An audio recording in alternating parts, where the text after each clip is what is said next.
Good evening. Thank you so much for having us here. Again, we just want to say thank you for serving on our board. We know how supportive you are for all the things that we are, all the different initiatives that we are moving forward with, and we're very grateful.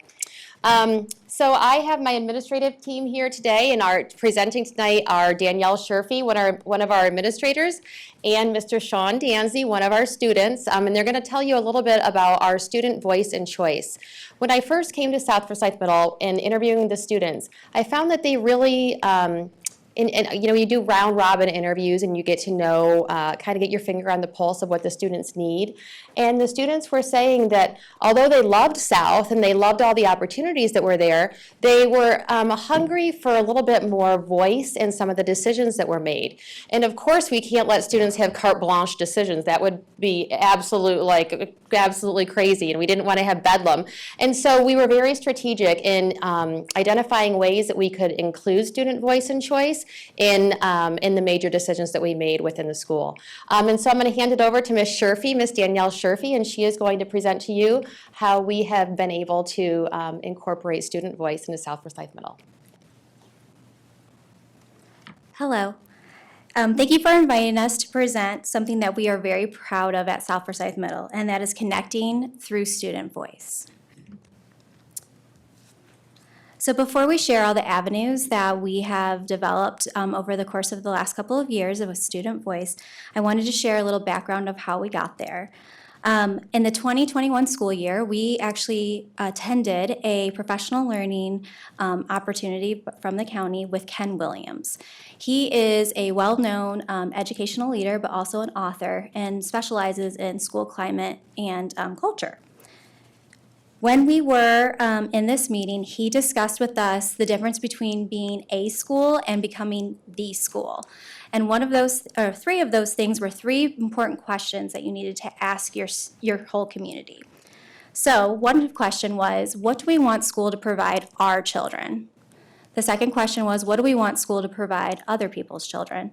And then the third question was, well, how do we bridge that gap? So after this, we met as an admin team and said, we really believe in this work and we want to get that input from not only our staff, but from our students. We started with putting together a diverse and innovative group of teachers together to build our leadership team, which we called ARI. And ARI stands for Aligning, Envisioning, Reconnecting, Integrating, and Exploring, which is what we planned on doing with Student Voice. We asked our teachers to these three questions. And we came up with their answers and put it into a word bubble, which then allowed us to see the common themes. So the bigger the word, the more teachers said that when we asked them the three questions. Then we said, okay, let's ask our students those three questions. So we went to our student advisory and we asked those three questions, and there were their answers. For our students, it was being connected. For our teachers, it was growth, confidence, exploring, loved, and safe. So we used those words to then develop the mission that we were on, because another thing that Ken said to us was mission statements are just mission statements. We actually have to be on that mission.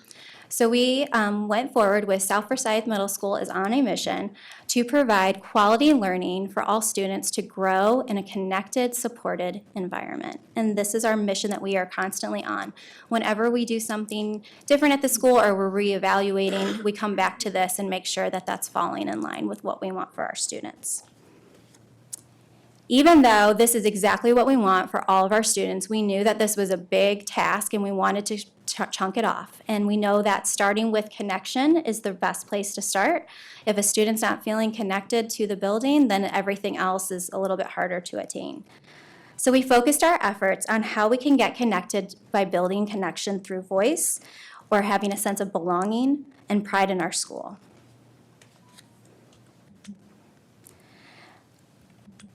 We knew that giving students a chance to have voice in our school would help promote the goals that we wanted to achieve. We tapped into student voice through multiple avenues, but one that we are very proud of is our student advisory group. So our student advisory group is made up of 20 students from each grade level who are diverse in their backgrounds, their interests, and their involvement within the school. To speak more about this, I would like to introduce Sean Danzy, a student advisory member.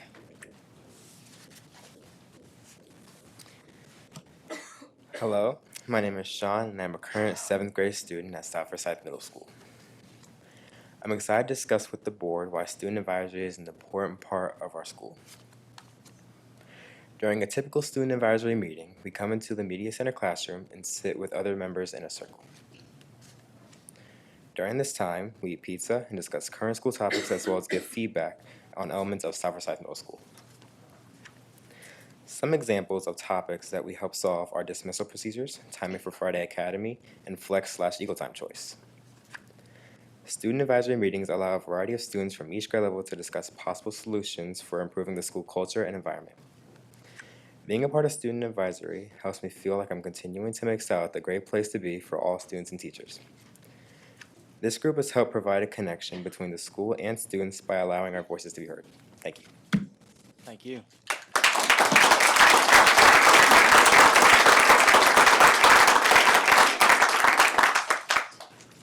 Thank you, Sean.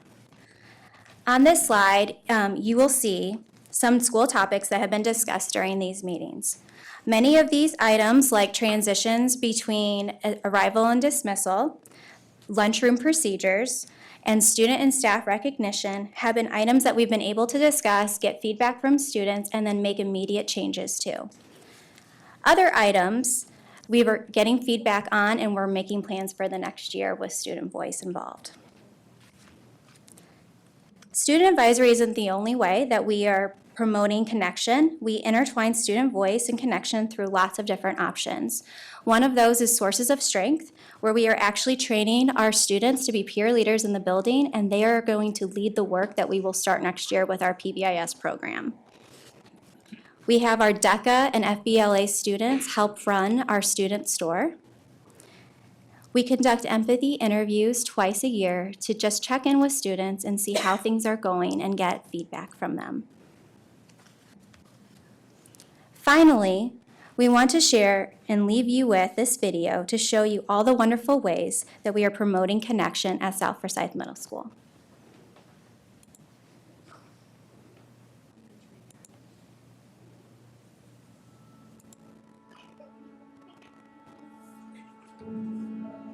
Staying with people and talking to them frequently and just being with who you love. Being together with someone or something. Being connected means that you work together as a team.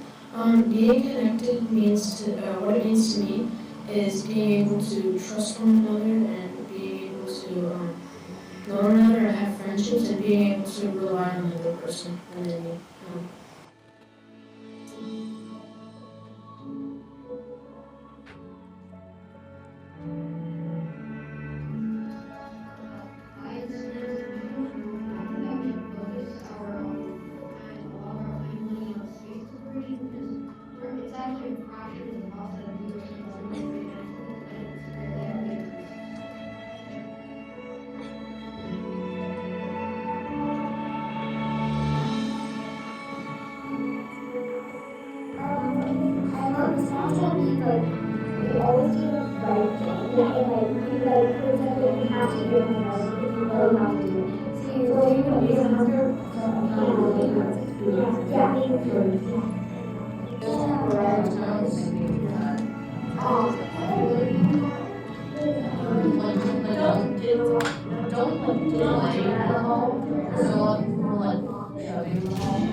teachers and friends.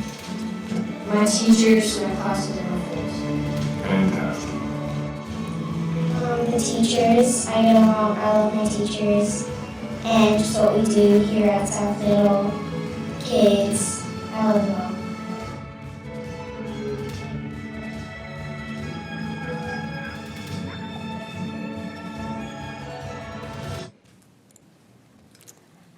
So thank you so much for letting us present something that we are very proud of. Thank you. Do you have any questions? Anybody on the board have a question? I just have one. I'm curious, now that you've had a chance to sit down as a group of students and talk about things like dismissal and arrival time and procedures, and has it helped you at all maybe understand the administration side of rules and why they might be strict and seem like it? Therefore, has it maybe improved behavior a little bit as well? Is it good to have that conversation? Yeah, because like for the dismissal part, like the hallways aren't as crowded as they used to be and all compacted, where everyone isn't like shoving each other and stuff. Yeah. So it's good to have those conversations then, to Yeah. hear other people's views. Sometimes we have to shut you down, right? Sometimes they come up with solutions and we're like, no, that doesn't work because, and then they're very good. They try to poke holes sometimes in some of our reasoning, and that shows that they're critically thinking. And so they're very respectful when they do that. So we welcome that feedback, and it really kind of has become a more, like, I don't know, I feel like we have a great relationship with student advisory, and they're not afraid to tell us how they feel about different procedures, are you? Well, that speaks to Problem solvers. They are creative problem solvers, yes. teach them when they're in the workplace how to work with each other and express opinions and come to a solution. So that's great. Good job. Thank you. Thank you very much.